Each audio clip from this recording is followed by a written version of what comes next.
Direct-to-film printing is really, really fun, and it comes with a lot of different supplies and costs that you should be aware of if you're just getting started. If you're new here, my name is Allison. And this channel is all about supporting you to create a profitable business selling things that you love.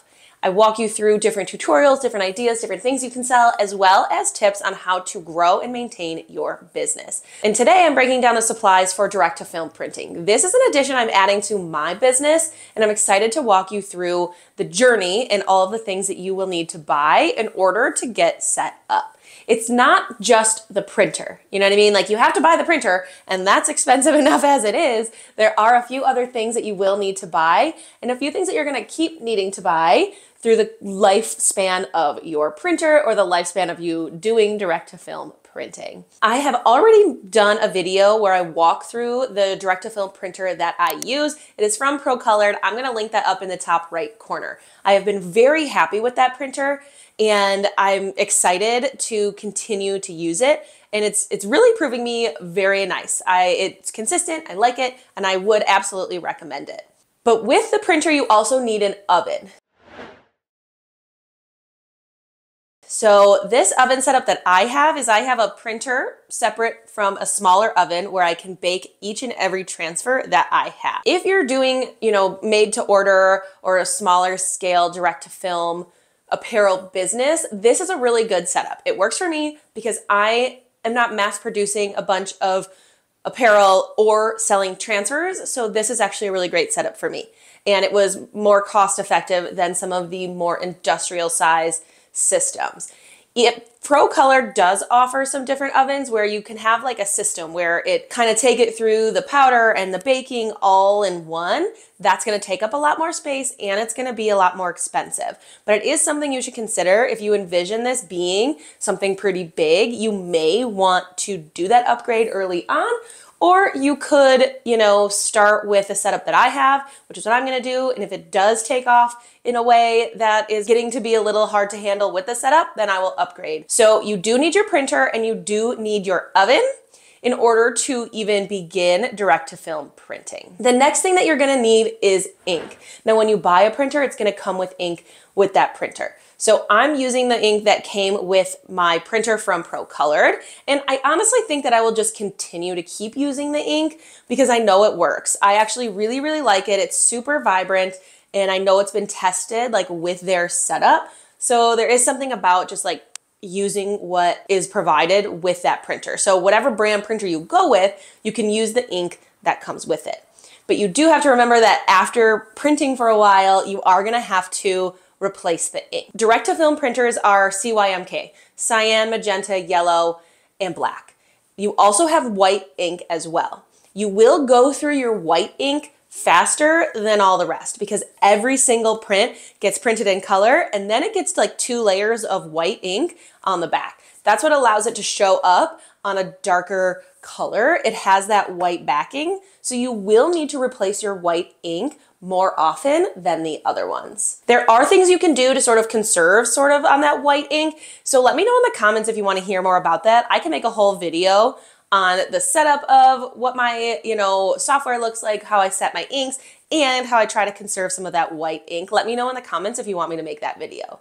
Now, a new set of ink from ProColored will run you like $300, but it's not something that you're gonna need to buy so often. I feel like it lasts longer than like a normal printer, and it's just part of being in direct-to-film printing. You have to replace the ink when it runs out. So if you are gonna buy ink from another place, Amazon, something like that, I would research and see if they tell you how many prints or how long it should last. They might not be exact because that really does depend on the type of design and the size of the design and stuff like that, but it may give you a better idea of how much you're gonna get out of it. You can also look at the size of each bottle, like how many milliliters is the bottle, and compare the price to other places.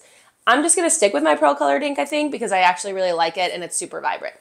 You can also look for different brands and different versions on something like Amazon. The next thing you need is the transfer powder. In order for your transfer to stick to whatever you're sticking it to, like your shirt, it has to have the adhesive powder backing for it to stick.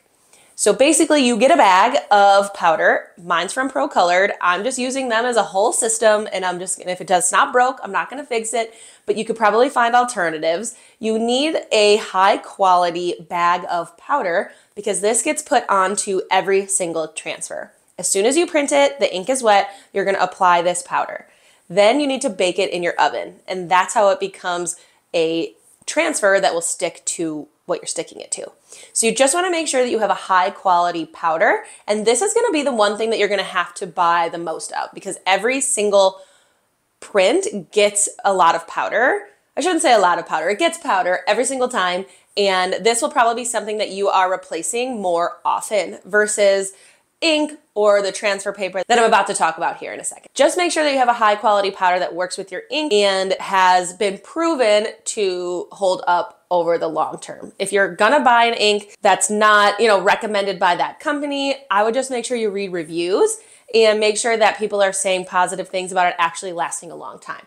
I have been washing the transfers that I've made and shirts that I have made with my Pro Colored printer ink and powder, and some of the things I've washed like 20 times so far, and it's holding up perfectly. So it's working, so I'm gonna keep using it, and you might wanna find some alternatives on Amazon. The next thing you need is your transfer paper. This is a special film that you print on, and this is what you use to apply your transfer.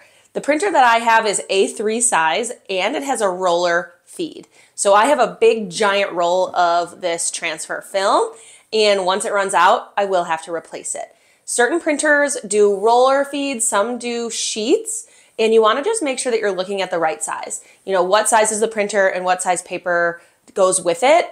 The information you got with your printer or get with your printer will tell you what you need, but you do have to use specific film made for DTF printing. I don't have any experience with it, but I was reading recently that there might be some like glow in the dark or certain like specialty kinds of transfer paper. So that could be pretty cool to mess around with as well. If I can get my hands on some, I'll test some out for you guys, but it's just something to think about if that's something you want for different seasonal projects. The last thing you're gonna need is a heat press. Now, if you right now are getting into direct to film, my guess is that you already have one, but you may not. And you wanna make sure that you have a good, high quality heat press where the pressure distribution works well and the heat distribution is all good. I've made the mistake of trying to do a lot of projects with my old Amazon heat press and nothing was working, and that's because the heat distribution was like all sorts of messed up. I can leave a review up in the top right corner of my current heat press that I'm literally obsessed with. 1,000 out of 10 recommend. I will link that up in the top right corner, but you do want to make sure that it is big enough. 12 by 12 can be pretty small. 15 by 15 is definitely better, especially when you're doing apparel like shirts and sweatshirts. Mine is 18 by 20, which is amazing. And you just want to make sure that you're getting a good heat distribution and pressure distribution so you can have really long-lasting, perfect presses every single time. I don't have experience with the handheld heat presses. Now, if you have one, if that's all you have, I think it's worth a shot to try it and see how it goes. Test it with the wash, have people wear it and see how it holds up before you start selling any shirts. But I think you could use one of those. I just don't have the experience to tell you yes or no.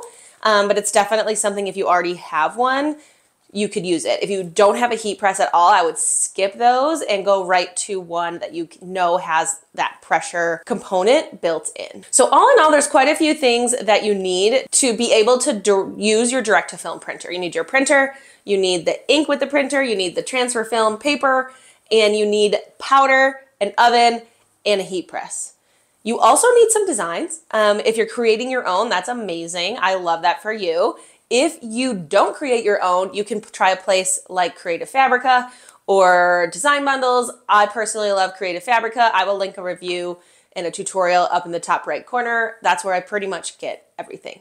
In the next couple of videos, I am going to dive a little bit deeper into direct-to-film printing. I'm going to talk about a few of the things you should consider before you actually buy one and how to make your money back once you do make the investment. So make sure you're subscribed, and I'm gonna put a video up on your screen for you to watch next.